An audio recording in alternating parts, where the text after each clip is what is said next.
It's spooky season out here in volleyball world. Welcome into another episode of Six Rotations, right in the heart of the best month of the year, not just for college volleyball, for so many more things. I'm Daniel Gillman. He's Mick Haley. And as always, we're brought to you by SNA Sports, better equipment for a better game. And Mick, do you agree? Like, do you think October, November is there's just nothing better? The weather starts to change. You got all of the sports, playoff baseball, volleyball gets into the swing of things. Every weekend seems to be better than the last.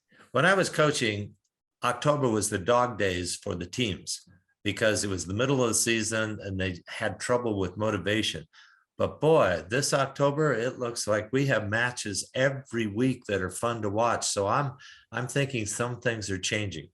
And it was a scary weekend for fans of Texas. The Longhorns escape. They'll stay up at number one. Let's go ahead and break down that top 25 now. We'll start with the top 10. Take a look at it and let us know what you think. The biggest surprise and change is going to be Pittsburgh falling from that undefeated ranks. Now we're looking at undefeated teams as just Texas and Louisville. Wisconsin at 3. They had a scare against Illinois, dropped the first set, but came away victorious in 4. Pitt drops to 4 with the loss to Georgia Tech. We'll talk a little bit about that. And then Kentucky, Purdue, Ohio State.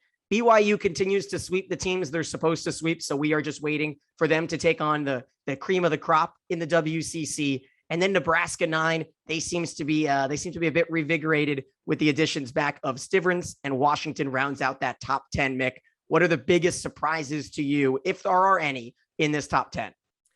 Well, only that UCLA is not in the top 10. I believe UCLA has now proved themselves. They started out a little bit slow. In fact, could have lost to Davis in the first matches of the season, but they've come on and they are playing very, very well. And they proved that this weekend. So I believe, as you said earlier when we were talking, I believe UCLA is the top 10 team. Yeah, believe it or not, folks, we actually do a little bit of prep before we start recording. And the one thing that Mick and I agreed on is that UCLA is criminally underrated and underranked. They took care of business against Colorado with Mac May putting together another phenomenal match, 22 kills, and then they sweep Utah. That's a phenomenal 6-0 weekend right there for UCLA out west. We'll keep an eye on them. But I do want to continue to go conference by conference, but this episode may be a little bit more slanted towards our opinions on the poor rankings, maybe some teams that were ranked above others that we disagree with. I've seen a lot of chatter online that wonders why A team is behind B team. And we might want to look at some blind resumes down the road, Mick. But when you see this top 10 and you see that there was a weekend without any real, prime time battles except for Nebraska at Penn State. And Nebraska looked so strong in that one. A Penn State team that was rolling into Rec Hall on the weekend, and Nebraska comes in and, Krause continues to show out. And when you look at, no Lexi Sun, and yet they still take care of business, winners of 10 of their last 11 against Russ Rose. Yeah, that pretty much says it all right there. That's exactly how I saw that. We didn't have hardly any big upsets except for that Pittsburgh Georgia Tech match. And wow, was that a match? Yeah, it was a good one. Georgia Tech went up 2-1. Pittsburgh ties it up, forces the 5th, and then Brambilla and Bergman combined for near 50 kills and continue to show out. We wanted to get them on the show. We're still working on it. Maybe next week we can talk to either Bergman, Brambilla, or both of them. But Georgia Tech is a team that we knew was talented. Every week, it feels like they either have a great match against a good team or a little bit of a throat coughing like they did against Notre Dame last weekend. Mick, let's go ahead and look at the 10 through 20 here. And now that we can get a bigger picture of the 1 through 20, there are 2 teams in my mind that seem to be in the wrong spot. And, I don't want to say them. I want to hear what you think.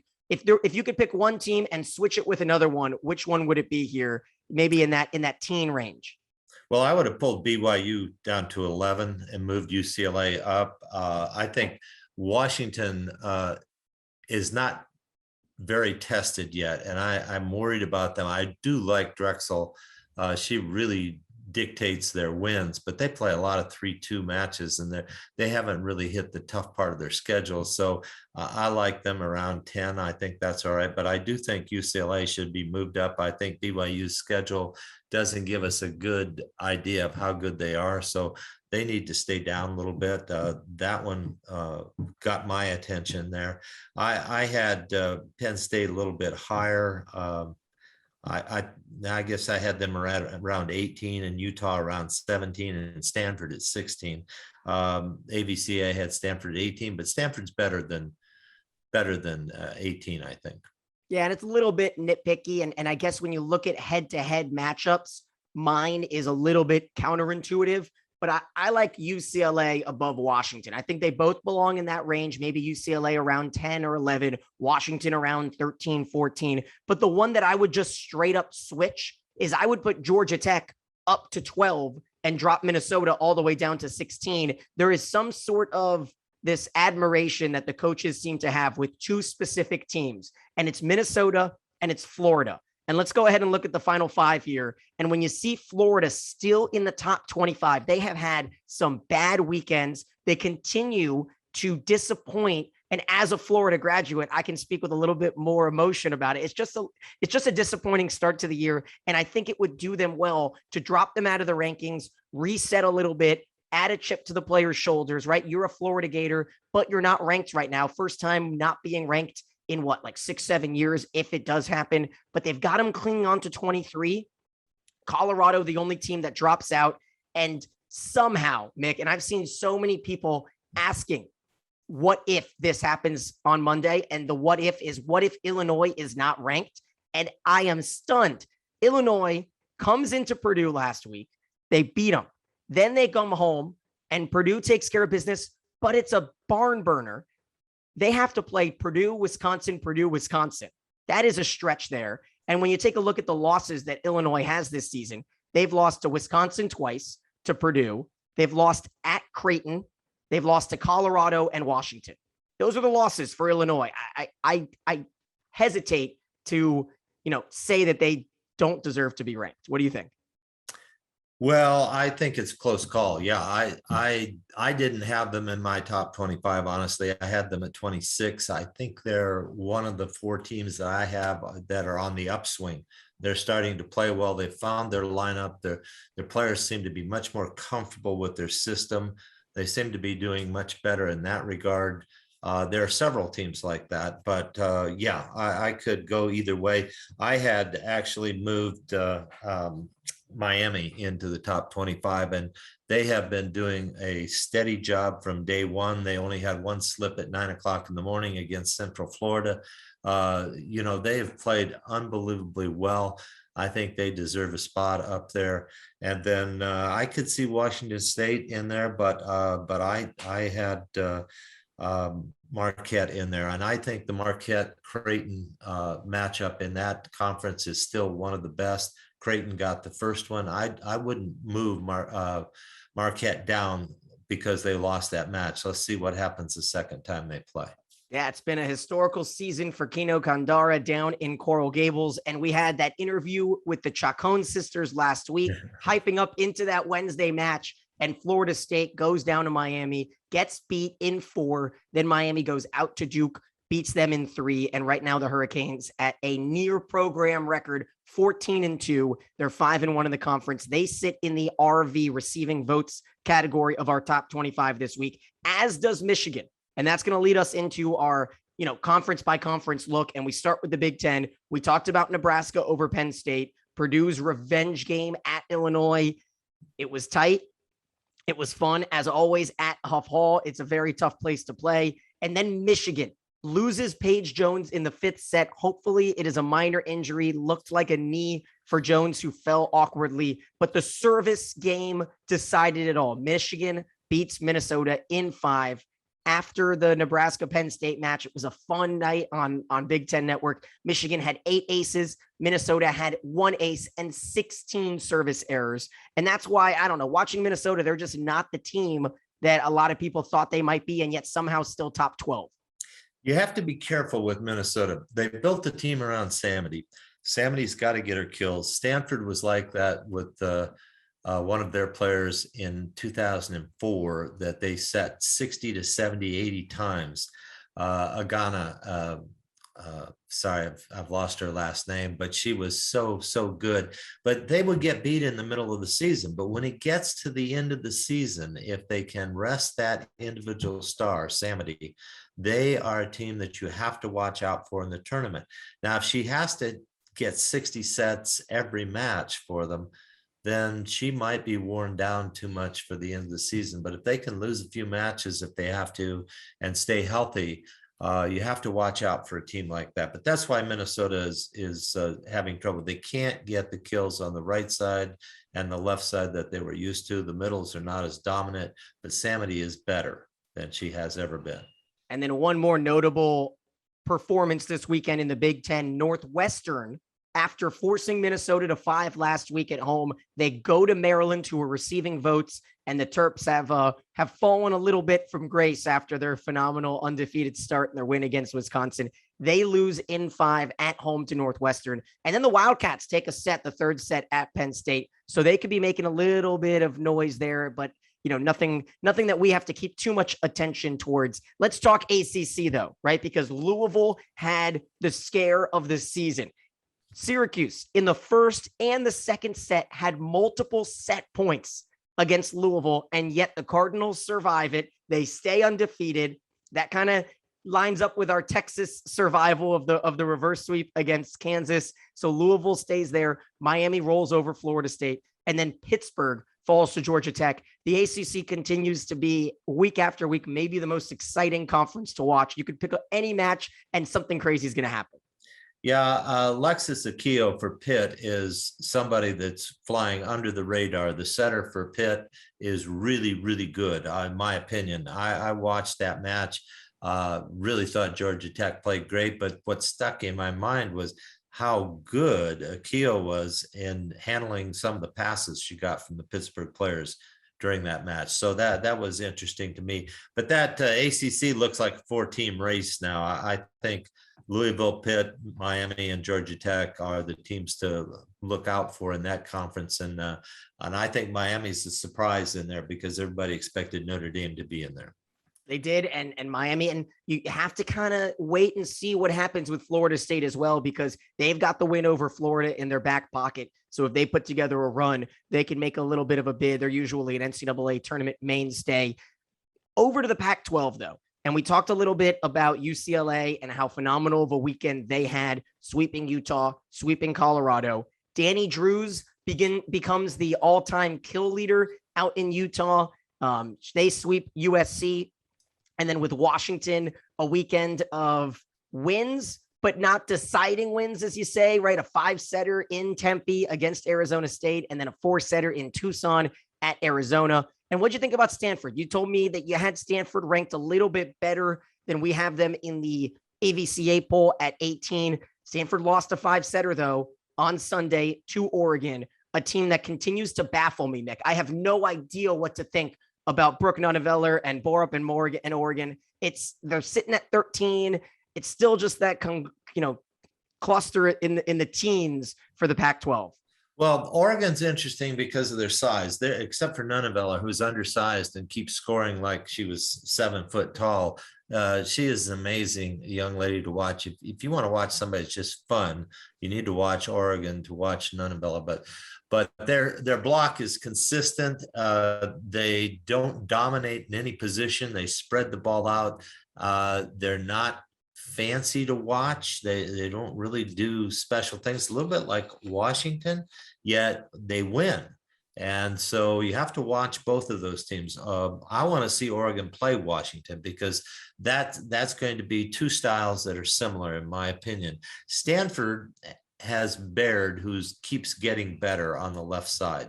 And she can terminate like no one with a two-step approach. If you watch her, she's only taking a two-step approach every time, which means you can run as fast as you want to her or slow, and she can change speeds and do a lot. If they could get scoring from their other positions and get a little bit better backcourt defense, I believe Stanford can move up quite a bit.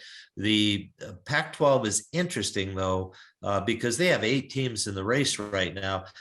maybe 6+. USC's finally found a lineup. They have inserted their libero or their libero into the left side, and that is sorry, I can't get her name right now, but she was the libero transferred from Pepperdine, 6'2" libero. They finally moved her to the left front, and it seemed like it calmed out the whole system for SC. They're playing very well right now. I would be worried about playing SC in the Pac-12. They're at 7. Team that we like, UCLA is at 5-1, tied with Oregon at 5-1. Washington at 4-2 was picked to win. Utah 4-2. It's just going to be lots of great games each week in the Pac-12. Yeah, Shannon Scully, I think, is who you're looking for there. Thank you. Yes. No problem. So that's the Pac-12. Let's do a taste of the Big 12, because I think next week we're going to have a lot more to talk about with Baylor against Kansas matching up this upcoming weekend. Baylor had that off weekend. They beat North Texas. But Mick, are we ready to ring the panic button with Texas? Because 1 week ago right now, I said, Mick, what do you think about this upcoming weekend against Kansas? And you said easy, 3-0, 3-0. And I was like, hold on, we could see a little bit, because Texas has not been able to sweep everyone. Fast forward to last Friday, and what happens? 2-0. Oh my goodness. Well, panic in Austin. Yeah, I did mention Ray Burchard gets you at home, good old junior college coach before taking over the Kansas program and taking it to the Final Four. He has always laid in waiting to get teams to come to Kansas, and he did it again this time. He had Texas on the ropes and just couldn't finish. But when they go on the road, I don't think it'll be much. Okay. Yeah. And then that second match, though, we have to mention it. How about, and have you ever seen this in a conference match, a team having a 100% side out mark? Oh, no, I've never. That's what Texas had in the first set in the second match. Goodness. They beat them, I think, 25-7 over Kansas. So they got their revenge back. So Texas comes out unscathed. I have one. I lost 15-0 to Stanford in the Final Four, only to come back and beat them in the match. So, wow. I know how that is. How about that? And then let's talk a little SEC. Actually, first, a shout out in the Big East, because there was one big match, and it was Creighton over Marquette. Coach Booth wins her 400th match. It's a big one for Creighton, too, because I think the tendencies were starting to sway towards, okay, is Marquette going to run away with the Big East? Creighton gets that win. They stay in the top 20, out at number 19.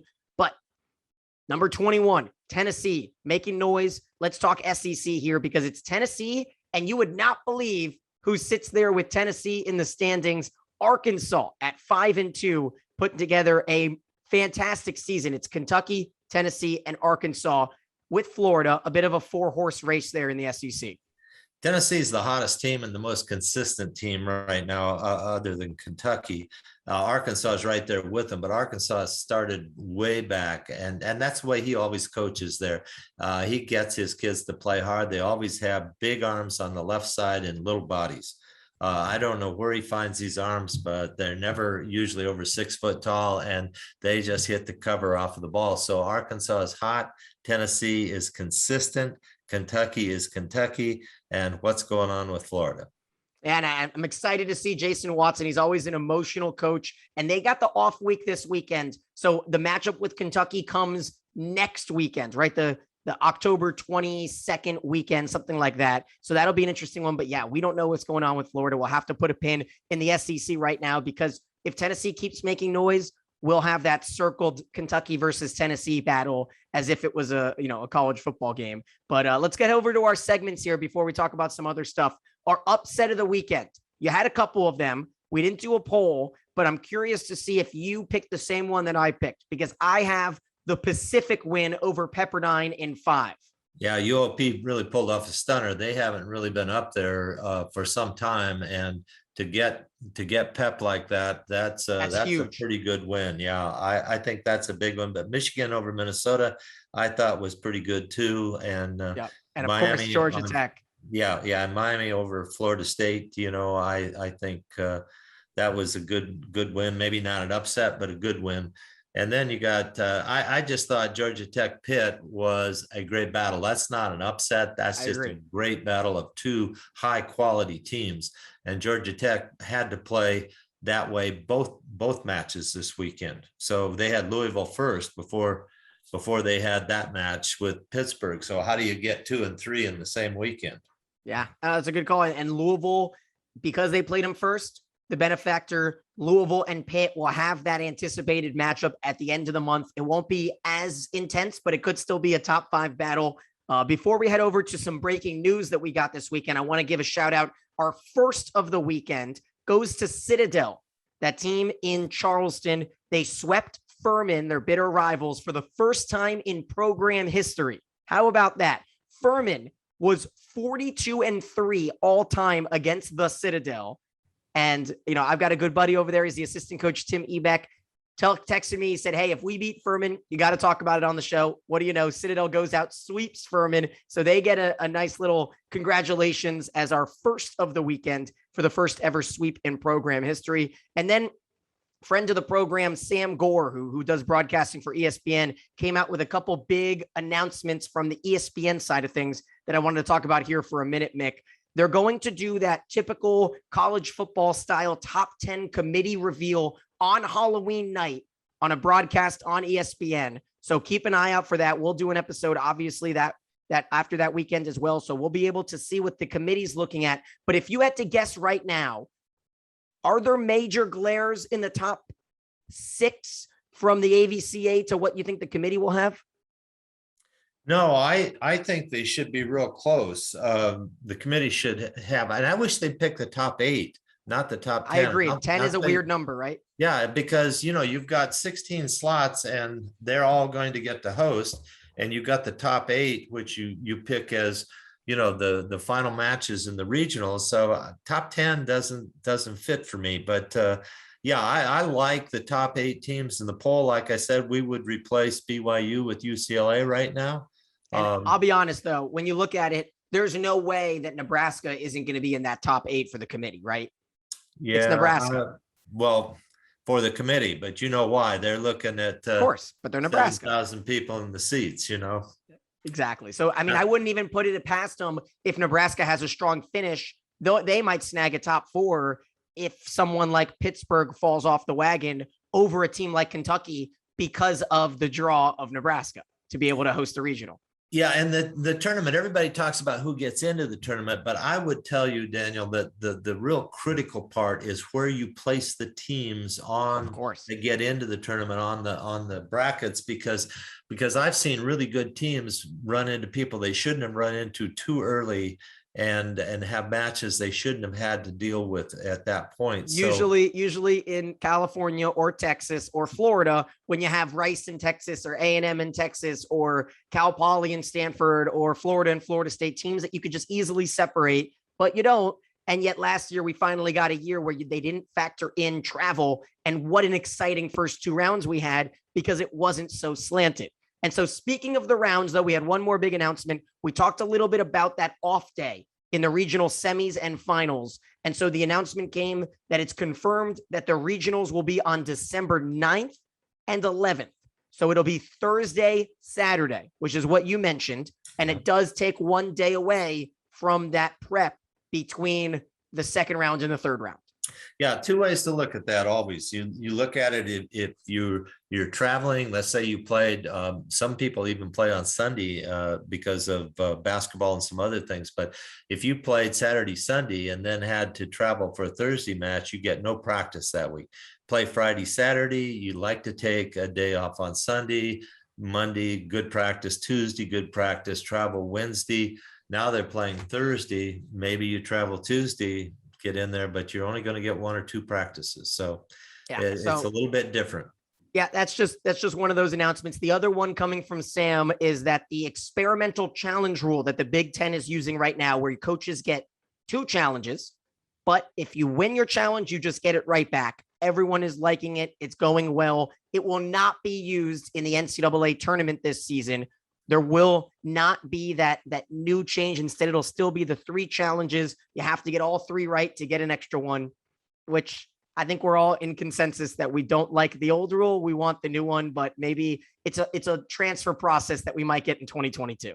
Yeah, that's a disappointing choice from a fan standpoint, because, and maybe from the coaches' standpoints too, because now you're still going to open up the playoffs for some manipulation with the 3 timeouts or the 3 challenges, and I like to see, if you're right, you get it back, and if you're wrong, well, you get to manipulate once or maybe twice, but then you're done. You lose all of your challenges. So, And sorry to interrupt, but no. it'll prevent coaches from using challenges as timeouts later in the match, like we've seen time and time again.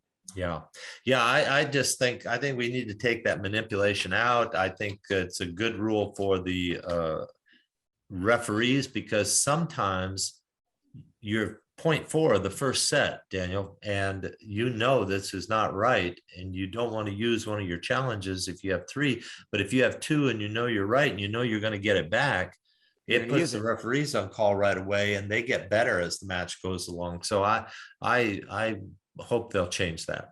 And then let's finish this episode with our last segment, our marquee matches. So for me, Wednesday, we get that rematch that I just talked about, Northwestern against Minnesota. They went 5 the last time out. Now they go up to Minneapolis. That's a 7:00 Eastern time start. Then Thursday, Washington at Oregon, another 7:00 Eastern time start. That's just one. You said Washington hasn't quite been tested enough. This should be a good test in Eugene. This is 2 teams that play similarly and play alike, and this is going to be a great one to watch. I want to see what the coaches do with this one. And then Kansas at Baylor, 6:00 Eastern time on Thursday. That's a fun one. I'm ready for the rematch between Ohio State and Purdue. That's a Friday in Covelli. Should be a fun one. Covelli is a crazy atmosphere. I'd have to give the edge to the Buckeyes. Purdue did win that one in Holloway. Kansas at Baylor, who knows, right? That's a back-to-back that we just mentioned. And then Utah at Stanford on Friday is also a good one.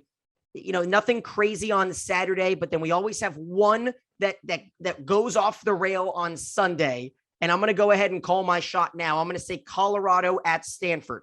That's going to be my pick for the barn burner of the day. Sunday, we have one crazy match almost every weekend. That's going to be my pick. Colorado just drops out of the top 25. Maybe a look ahead match for Stanford. Who knows? That's how we're going to wrap this one up. Thank you so much for watching us once again. He's Mick, I'm Daniel, and this is 6 Rotations.